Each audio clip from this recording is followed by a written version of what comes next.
দর্শক শুনছিলেন mercantile bank সংবাদ শিরোনাম। এবার চলে যাব বিস্তারিত সংবাদে। রাজশাহীর ৪ আসনের সংসদ সদস্য ইঞ্জিনিয়ার মোহাম্মদ এনামুল হককে রাজধানীর আদাবর থেকে গ্রেপ্তার করেছে র্যাব। গতকাল গ্রেপ্তার করা হয় বেসামরিক বিমান চলাচল ও পর্যটন মন্ত্রণালয়ের সাবেক প্রতিমন্ত্রী অ্যাডভোকেট মাহবুব আলীকে। রোববার রাতে রাজধানীর সেগুনবাগিচা এলাকা থেকে তাকে গ্রেপ্তার করে ঢাকা মহানগর গোয়েন্দা পুলিশ। একই দিন সংস্কৃতি বিষয়ক মন্ত্রণালয়ের সাবেক মন্ত্রী আসাদুজ্জামান নূরকে বেইলি রোডের নওরতন কলোনি থেকে গ্রেপ্তার করা হয়। তিনি মিরপুর থানার একটি মামলার এজাহারভুক্ত আসামি। দুপুরের পর তাদের ৩ জনকেই আদালতে তুলে রিমান্ড চাইবে তদন্তকারী কর্মকর্তারা। এদিকে ময়মনসিংহের ধোবাউড়া উপজেলার সীমান্ত দিয়ে অবৈধভাবে ভারতে পালানোর সময় সাংবাদিক মোজাম্মেল হক বাবু ও শ্যামল দত্ত আটক হয়েছে। রাজধানী যাত্রাবাড়ী থানায় তাদের বিরুদ্ধে সুনির্দিষ্ট মামলা রয়েছে। ঢাকা মেট্রোপলিটন পুলিশের কাছে তাদের হস্তান্তর করা হবে বলে জানিয়েছে ময়মনসিংহ জেলা পুলিশ।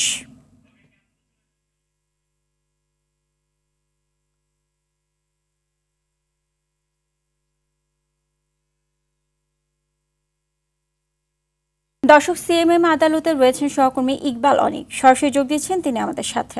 অনিক, গ্রেপ্তার ৩ জনকে কখন নাগাদ আদালতে তোলা হবে এবং তাদের রিমান্ড চাওয়ার বিষয়ে পুলিশ কি বলছে? সুজানা, আপনি যেমনটি বলছিলেন যে গতকাল রাতে কিন্তু সাবেক যে বেসামরিক প্রতিমন্ত্রী রয়েছেন মাহবুব আলী ও সাবেক সংস্কৃতি মন্ত্রী আসাদুজ্জামান নূরকে কিন্তু গ্রেপ্তার করা হয়েছে। গ্রেপ্তারের পর কিন্তু তাদেরকে ডিবি কার্যালয়ে রাখা হয়েছে। আর কিছুক্ষণের মধ্যে কিন্তু ডিবি কার্যালয় থেকে তাদেরকে কিন্তু জেলা আদালতে নিয়ে আসা হবে। আদালতে নিয়ে আসার পর কিন্তু তাদেরকে আদালতে তোলা হবে এবং পুলিশের পক্ষ থেকে তাদের রিমান্ডের আবেদন করা হবে। তারপর যতটুকু জানতে পেরেছি 10 দিনের রিমান্ড আবেদন করবেন এবং তারই প্রেক্ষিতে আদালত তাদের নিয়ম অনুযায়ী যতদিন দেওয়া সম্ভব 3 থেকে 4 দিন বা 5 দিন এবং 7 দিনও হতে পারে। এবং গেল 5 তারিখের পর কিন্তু যেসব মামলা হয়েছে সেই সব মামলায় যারা গ্রেপ্তার হয়েছেন তাদেরকে যে প্রক্রিয়ায় আপনার রিমান্ড আবেদন করেছিল সেই প্রক্রিয়ায় কিন্তু তাদেরকেও রিমান্ড আবেদন করবেন। এবং একটু যদি বলে রাখি, গতকাল রাতে সেগুনবাগিচা এলাকা থেকে আপনার যাত্রাবাড়ী থানার একটি মামলায় কিন্তু সাবেক যে বিমান ও পর্যটন প্রতিমন্ত্রী রয়েছেন মাহবুব আলীকে গ্রেপ্তার করা হয়েছে এবং আসাদুজ্জামান নূরকে একটি মিরপুরের হত্যা মামলার এজাহার নামীয় আসামি হওয়ার কারণে বেইলি রোডের একটি বাসা থেকে তাকে গ্রেপ্তার করা হয়েছে। আর একটু যদি বলে রাখি কি আজ গতকাল রাতে কিন্তু সিনিয়র সাংবাদিক শ্যামল দত্ত ও মোজাম্মেল হক বাবু কিন্তু ভারতে পলায়নকালে তাদেরকে স্থানীয় লোকজন আটক করে থানা পুলিশের কাছে সোপর্দ করেন এবং তারই প্রেক্ষিতে তাদের নামে কিন্তু এজাহার নামীয় আসামি তারা এবং তাদের নামে হত্যা মামলা রয়েছে। এবং ময়মনসিংহ থেকে তাদেরকে ঢাকা মহানগর গোয়েন্দা পুলিশের কাছে প্রেরণ করা হচ্ছে। যেহেতু তাদের মামলা ঢাকায় রয়েছে সেক্ষেত্রে ময়মনসিংহ জেলা পুলিশ ঢাকায় তাদেরকে সোপর্দ করবেন এবং আজকে যদি বিকেলের মধ্যে তাদেরকে ঢাকায় নিয়ে আসা হয় তাহলে কিন্তু আজকেই তাদেরকে কারাগারে প্রেরণ করা হবে। তো সুজানা, আমার কাছে এই ছিল সিএমএম কোর্ট থেকে সবশেষ অবস্থা। আর কিছুক্ষণের মধ্যে হয়তোবা তাদেরকে আদালতে তোলা হবে। তুললে আমরা বিস্তারিত জানাতে পারবো। ধন্যবাদ আপনাকে। চলমান অংশীদারত্বে জোর দিতে অন্তর্বর্তী সরকারের সঙ্গে যুক্তরাষ্ট্রের প্রতিনিধি দল বৈঠক করেছেন। সোমবার ঢাকার মার্কিন দূতাবাস এক মিডিয়া নোটে এ তথ্য জানিয়েছে। এতে বলা হয়, ওয়াশিংটন ডিসি থেকে ঢাকায় আসা যুক্তরাষ্ট্রের আন্তঃসংস্থা প্রতিনিধি দলকে স্বাগতম জানিয়েছে যুক্তরাষ্ট্র দূতাবাস। বৈঠকে প্রতিনিধি দল বাংলাদেশের জনগণের জন্য অন্তর্ভুক্তিমূলক অর্থনৈতিক সুযোগ, আর্থিক স্থিতিশীলতা নিশ্চিত করা এবং গণতান্ত্রিক শাসনকে শক্তিশালী করার উপায় নিয়ে আলোচনা করেছেন। প্রতিনিধিরা বাংলাদেশের অন্তর্বর্তী সরকারের প্রধান উপদেষ্টা ডক্টর মোহাম্মদ ইউনুস, পররাষ্ট্র উপদেষ্টা তৌহিদ হোসেন এবং অর্থ ও বাণিজ্য উপদেষ্টা ডক্টর সালেহ উদ্দিন আহমেদ সহ মুখ্য উপদেষ্টাদের সঙ্গে বৈঠক করেছেন।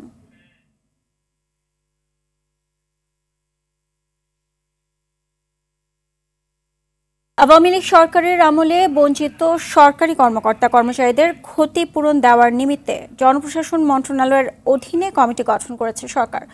2009 সাল থেকে 2024 সালের 4 অক্টোবর পর্যন্ত নানা কারণে যারা চাকরি হারিয়েছেন তার বিষয়ে পুনর্মূল্যায়ন করবে এই কমিটি।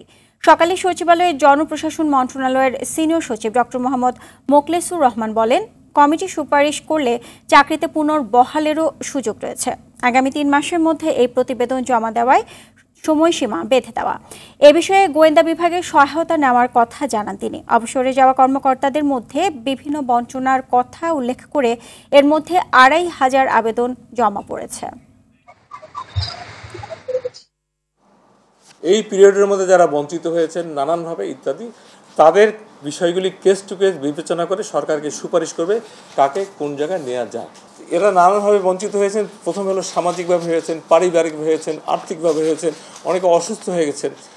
নানানভাবে আমরা এটাকে এই সরকারের সদস্যের সরকার, আমরা যেটাকে বলি ইন্টারিম সরকার বলি, ওনারা বিবেচনার জন্য এই দিয়েছেন এবং very soon it will be done. সংবিধান সহ রাষ্ট্রীয় কাঠামোগত মৌলিক পরিবর্তনের জন্য জনগণের নির্বাচিত সরকার দরকার। তাই নিরপেক্ষভাবে নির্বাচন কমিশন গঠনের মধ্য দিয়ে দ্রুত সময়ে নির্বাচন দেওয়ার আহ্বান জানিয়েছেন বিএনপি মহাসচিব মির্জা ফখরুল ইসলাম আলমগীর। সকালে ঢাকা রিপোর্টার্স ইউনিটিতে জেএসডি আয়োজিত এক আলোচনায় তিনি অভিযোগ করেন, ছাত্র জনতার প্রত্যাশিত দেশ গঠনের সুযোগকে নস্যাৎ করতে একটি গোষ্ঠী বিভ্রান্তমূলক কথা বলছে। যারা আন্দোলনে নিহত আহত হয়েছেন তাদের পর্যাপ্ত ক্ষতিপূরণ দেওয়ার দাবিও জানান ফখরুল। পরিবর্তনগুলো দরকার, ব্যবস্থাটা দরকার, সেটা নিতে হবে। অর্থাৎ নির্বাচন কমিশনের যে পরিবর্তন সংস্কার করা দরকার সেটা করতে হবে, প্রশাসনিক কাঠামোর যেটা পরিবর্তন এবং সংস্কার করা দরকার সেটা করতে হবে, একই সঙ্গে জুডিশিয়ারিতে যেটা করা দরকার সেই ব্যবস্থাগুলো করতে হবে, করে অবিলম্বে নির্বাচনের ব্যবস্থা করতে হবে। আমাদের দুর্ভাগ্য এই দেশের এই জাতির যে যখনই আমরা একটা সুযোগ পাই, আজকে ছাত্র জনতা তাদের বুকে রক্ত দিয়ে যে সুযোগ তৈরি করে দিয়েছেন, একটা অনুকূলভাবে জনগণ যা চায় সেভাবে নিয়ে আসার, সেটাকে নস্যাৎ করবার জন্য, নষ্ট করে দেওয়ার জন্য ইতিমধ্যেই আপনার কাজ শুরু হয়েছে। যারা দায়িত্ব পেয়েছেন, এই সরকার যাদেরকে দায়িত্ব দিয়েছে, তাদের মধ্যেই অনেকে যখন বলেন যে নতুন দল তৈরি করতে হবে, তখন বিস্মিত না হয়ে পারা যায় না। এই এখতিয়ার ওনাকে কে দিয়েছে? উনি এই দায়িত্ব পেলেন কোথায় যে তিনি বলবেন যে নতুন দল তৈরি করতে হবে? তাহলে আমরা কি করে জনগণ ভাববে যে এরা নিরপেক্ষভাবে কাজ করছে? ফ্যাসিস্ট শেখ হাসিনা পতন আন্দোলনের পুরো ভাগেই গুরুত্বপূর্ণ ভূমিকা রেখেছে জাতীয়তাবাদী ছাত্রদল। এ সময় পুলিশ, ছাত্রলীগ, যুবলীগের গুলিতে সারা দেশে সংগঠনটির ৫০ নেতাকর্মী সমর্থক নিহত হয়েছে বলে দাবি ছাত্রদলের সাধারণ সম্পাদক নাসির উদ্দিন নাসিরের। এমনকি আন্দোলন সংগ্রামে ১০০০-এর অধিক নেতাকর্মী আহত হয়েছে, যাদের অনেকেই এখনও হাসপাতালের বিছানায় কাতরাচ্ছেন। খানা লেমিনের রিপোর্টে দেখুন এর বিস্তারিত। কুমিল্লার দেবিদ্বারে বৈষম্য বিরোধী ছাত্র জনতার আন্দোলনে মাথায় গুলি লেগে গুরুতর আহত হয়েছিলেন ব্যাটারি চালিত অটোরিকশা চালক সাব্বির হোসেন নামে এই তরুণ। আমার সাব্বির, ও সাব্বির, আমার কলিজায় আমার আন্না দাও। ৫ আগস্ট পুলিশের গুলি লাগে তার মাথায়। এরপর মুরাদনগর উপজেলা স্বাস্থ্য কমপ্লেক্স, কুমিল্লা মেডিকেল কলেজ হাসপাতাল, ঢাকা মেডিকেল কলেজ হাসপাতাল হয়ে গ্রিন লাইফ হাসপাতালে অস্ত্রোপচার হয় সাব্বিরের। কিছুটা সুস্থ হওয়ার পর গত শুক্রবার বাড়ি ফেরার পরদিনই না ফেরার দেশে পাড়ি জমান সাব্বির। আমার বুতে আন্দোলন গিয়া এইগুলি গাইয়া আমি এই বিচার চাই। আওয়ামী লীগের নেতারা ওপেন গুলি চালাইছে, গুলিবিদ্ধ হয়ে আমার ফ্রেন্ড আহত হয়। 3 দিন হয় বাড়িতে আসছে, বাচ্চারা মারা গেছে, বিচার চাই। সাব্বির কুমিল্লা উত্তর জেলা ছাত্রদলের সক্রিয় কর্মী ছিলেন। কেন্দ্রীয় ছাত্রদলের পক্ষ থেকে শোক বার্তাও দেওয়া হয় তার মৃত্যুতে। সাব্বির সহ ছাত্রদলের ৫০ জন নেতাকর্মী ফ্যাসিস্ট শেখ হাসিনা পতন আন্দোলনে নিহত হয়েছে বলে দাবি করেন সংগঠনের সাধারণ সম্পাদক নাসির উদ্দিন নাসির। ৫ আগস্টের ছাত্র জনতার গণ অভ্যুত্থান, তার পূর্বে যে আন্দোলন, সেই আন্দোলনের বাংলাদেশ জাতীয়তাবাদী ছাত্রদলের প্রত্যেকটি নেতাকর্মী অত্যন্ত মনোযোগ সহকারে এই খুনি হাসিনার বিরুদ্ধে আন্দোলন সংগ্রাম করেছে। জুলাই এবং আগস্টে যে এই খুনি হাসিনা সরকার যে নির্বিচারে গুলিবর্ষণ করেছে, সেখানে বাংলাদেশ জাতীয়তাবাদী ছাত্রদলের ৪৯ জন নেতাকর্মী খুনি হাসিনা সরকারের হাতে খুন হয়ে শহীদ হয়েছেন। আন্দোলনের পুরো ভাগে সক্রিয় ভূমিকা পালন করেছে ছাত্রদল। এজন্য ১০০০-এর অধিক নেতাকর্মী হয়েছে আহত, কারো পা গেছে, কারো বা চোখ। অনেকে সুস্থ হয়ে বাড়ি ফিরেছে, এখনও হাসপাতালের বিছানায় কাতরাচ্ছে অনেকে। ২০০০-এরও অধিক নেতাকর্মীরা হসপিটালে চিকিৎসাধীন রয়েছে। শুধু ঢাকা শহরে এই সংখ্যাটি ৩১ জনেরও বেশি যারা এখন হসপিটালে চিকিৎসাধীন রয়েছে, যারা খুবই পুঙ্গুত্ব বরণ করেছে, যাদের গুলি পেটের মধ্যে লেগেছে, মাথায় লেগেছে, পায়ে লেগেছে, এরকম ৩১ জন এখন হসপিটালে রয়েছে। ছাত্রদল মনে করে ছাত্র জনতার গণ অভ্যুত্থানের ছাত্রদলের ত্যাগ ছিল নজিরবিহীন। কোটা সংস্কারের দাবিতে শুরু হওয়া আন্দোলনে শুরু থেকে ছাত্রদল পূর্ণ সমর্থন জানিয়েছে। বৈষম্য বিরোধী ছাত্র আন্দোলনের ব্যানারে সাধারণ ছাত্রদের সঙ্গে যুক্ত হয়ে আন্দোলনকে বেগবান করেছে ছাত্রদল। খান আলামিন, RTV, ঢাকা। স্থল নিম্নচাপের প্রভাবে দেশজুড়ে হালকা থেকে মাঝের বৃষ্টি হচ্ছে।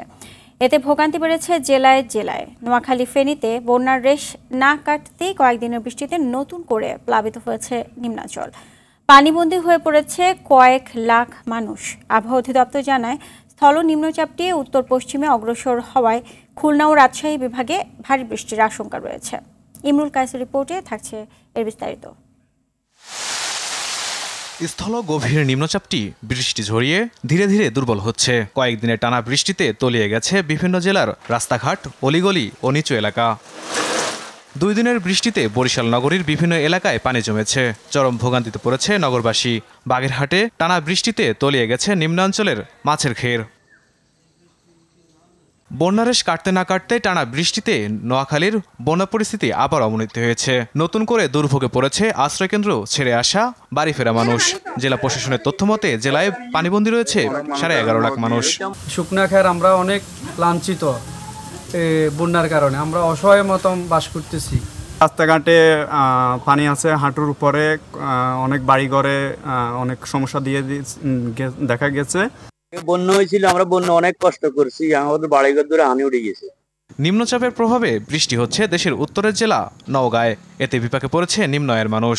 দমকা হাওয়ার সঙ্গে বৃষ্টি হয়েছে চুয়াডাঙ্গায়। এতে ক্ষতিগ্রস্ত হয়েছে ফসলি জমি। আজ 2 দিন থেকে পানি লেগে আছে, গরু বাছুর কিছু বের করা যাচ্ছে না, সব ডুবে গেছে আশপাশ। সিম, কলা, ধান অনেক ক্ষতি হয়েছে। ঝড়ে সব পাতা মাতার সব ঝড়ে দিয়েছে, কলা পড়েছে, আখ পড়েছে, পাট পড়েছে। মেহেরপুরে অব্যাহত রয়েছে বৃষ্টি। এতে অচল হয়ে পড়েছে জনজীবন। নিম্নচাপ ও মৌসুমি বায়ুর প্রভাবে বৃষ্টি হচ্ছে ঝালকাঠিতে। জেলায় 24 ঘন্টায় 140 মিলিমিটার বৃষ্টিপাত রেকর্ড করা হয়েছে। নদীর পানি সব এখানে চলে আসছে, আসার কারণে নামতে পারতেছে না। বিদায় যখনই দেখা যায় বৃষ্টি, তখনই আমরা কমপক্ষে 1 সপ্তাহ আমাদের এরকম পানিতে হাঁটাচলা করা লাগে। রোডে ঘাটে প্যাসেঞ্জার নাই, এবার আইহরিয়া খাইয়া বাড়িতেই হুজা মানুষ।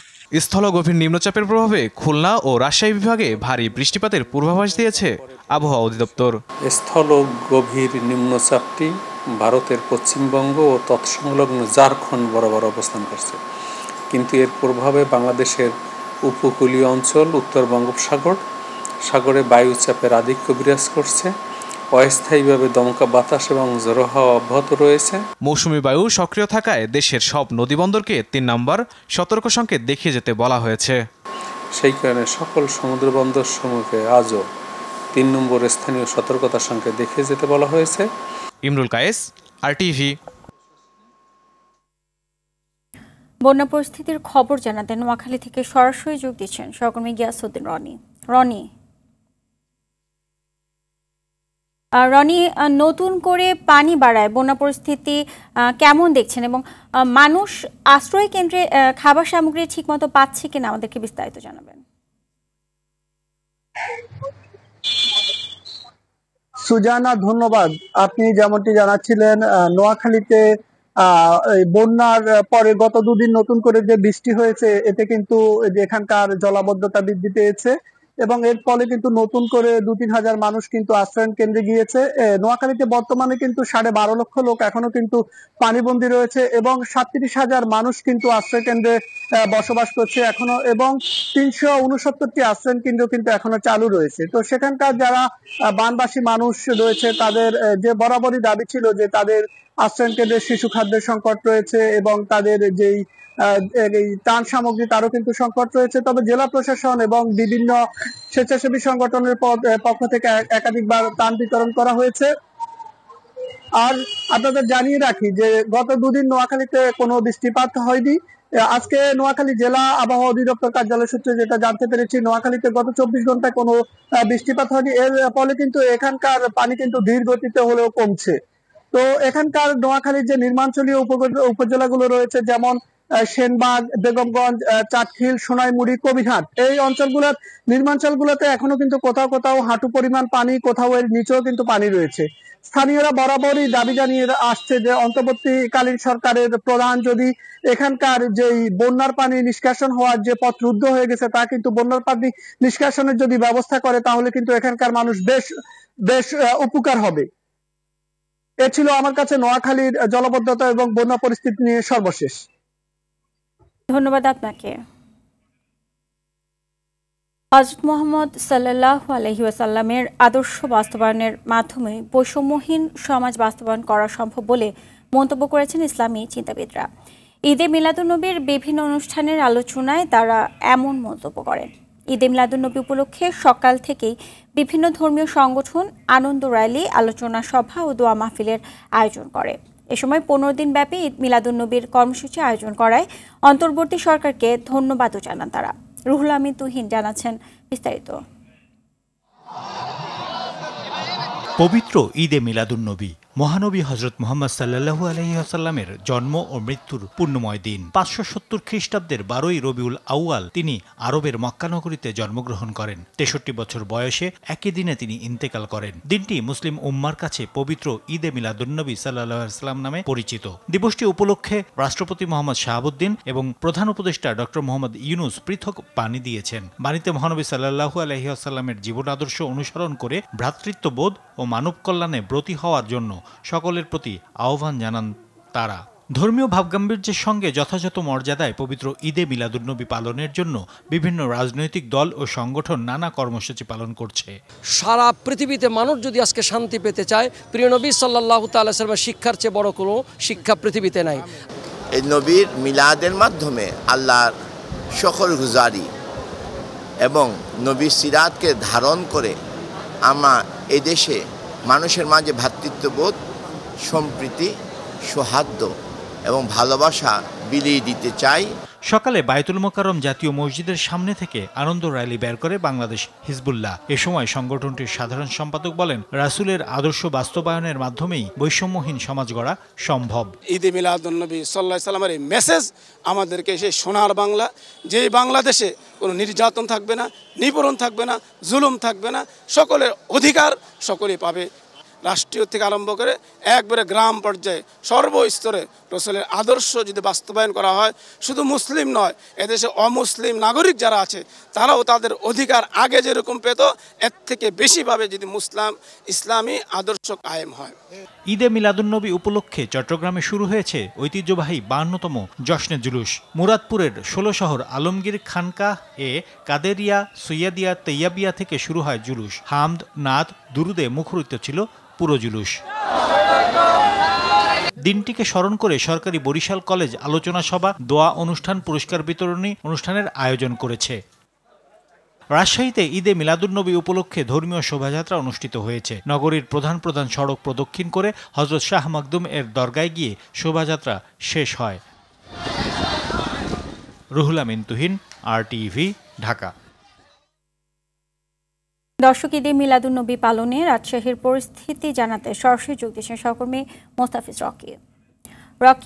রাজশাহীতে ঈদে মিলাদুন্নবী পালনে কি কি কর্মসূচি দেখছেন এবং দিনটি পালনে ধর্মপ্রাণ মানুষরা কি বলছেন, আমাদেরকে বিস্তারিত জানাবেন।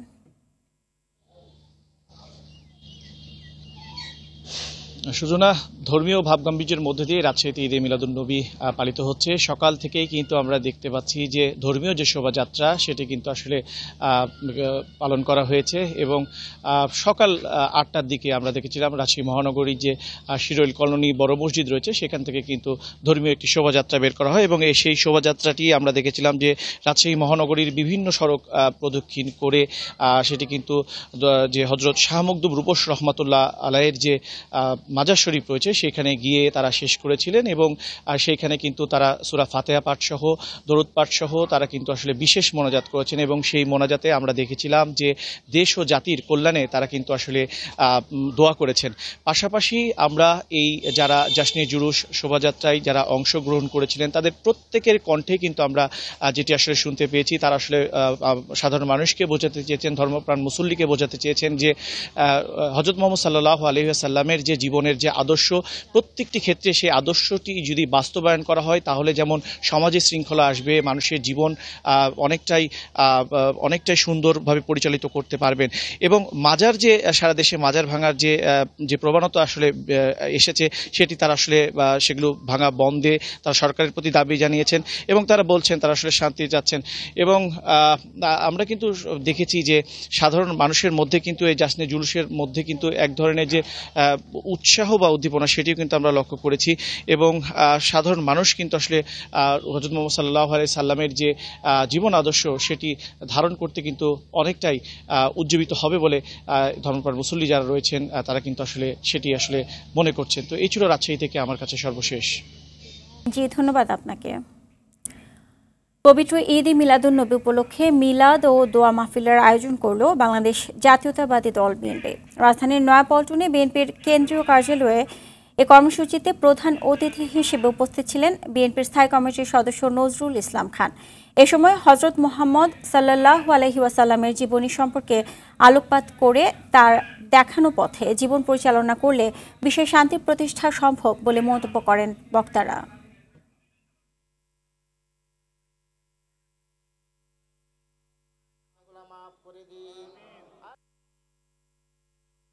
ঝিনাইদহে বিদ্যুৎস্পৃষ্ট হয়ে ৩ জনের মর্মান্তিক মৃত্যু হয়েছে। সকালে সদর উপজেলার সুরাপাড়া গ্রামে ঘটনা ঘটে।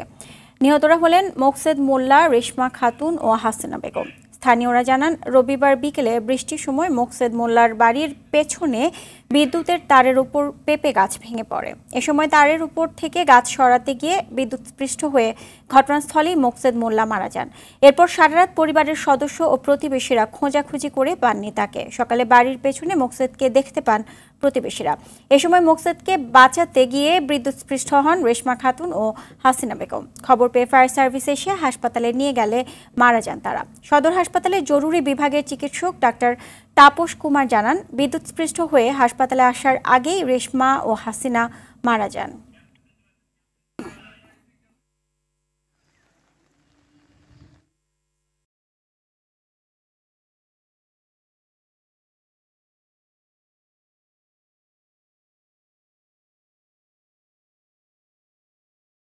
জানাবো ন্যাশনাল লাইফ ইন্স্যুরেন্স আন্তর্জাতিক সংবাদ।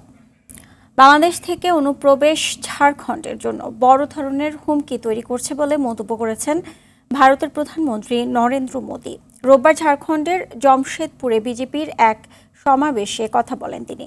মোদী বাংলাদেশিদের হুমকি হিসেবে উল্লেখ করলেও মূলত অভ্যন্তরীণ নানা কারণে হুমকির সম্মুখীন দেশটি।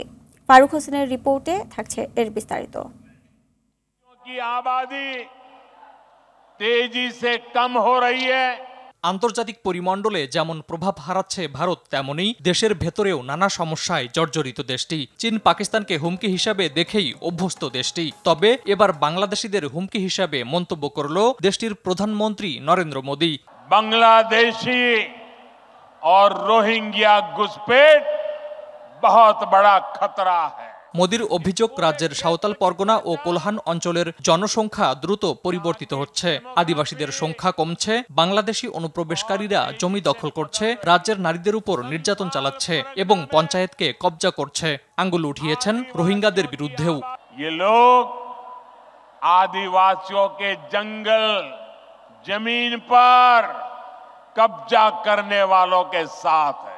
তবে দেশটির বিভিন্ন অঞ্চলে উদ্ভূত অস্থিতিশীল পরিস্থিতি সামাল দিতেই হিমশিম খাচ্ছে ভারত। সপ্তাহখানেক আগে দেশটির 7 সিস্টার্সের মণিপুর রাজ্যে অস্থিতিশীলতা দেখা দেয়। হিন্দু ধর্মাবলম্বী মেইতেই এবং খ্রিস্টান ধর্মাবলম্বী কুকিদের মধ্যে সংঘর্ষ শুরু হয়। সেখানে আইন শৃঙ্খলা পরিস্থিতি অবনতির আশঙ্কা এখনও কাটেনি। বলবৎ রয়েছে কারফিউ, বন্ধ মোবাইল ইন্টারনেট। পশ্চিমবঙ্গে চিকিৎসককে ধর্ষণ ও হত্যার ঘটনায় প্রায় মাসব্যাপী চলছে জুনিয়র চিকিৎসকদের আন্দোলন। ফলে ব্যাহত হচ্ছে চিকিৎসা সেবা, দুর্ভোগ পোহাচ্ছেন সাধারণ মানুষ। পশ্চিমবঙ্গের মুখ্যমন্ত্রী মমতা ব্যানার্জি আন্দোলন থামানোর চেষ্টা করেও সফল হননি।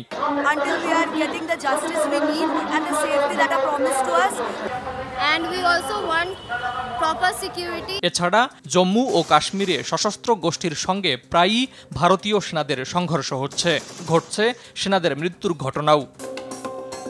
ফারুক হোসেন, RTV। দুপুরের সংবাদে পর্যন্তই। সবশেষ সংবাদ জানতে যে কোনো মোবাইল ফোন থেকে 2414 নম্বর ডায়াল করুন। জেলা সংবাদ বিকেল 4:45টায় দেখার আমন্ত্রণ রইল। এতক্ষণ সাথে থাকার জন্য ধন্যবাদ সবাইকে।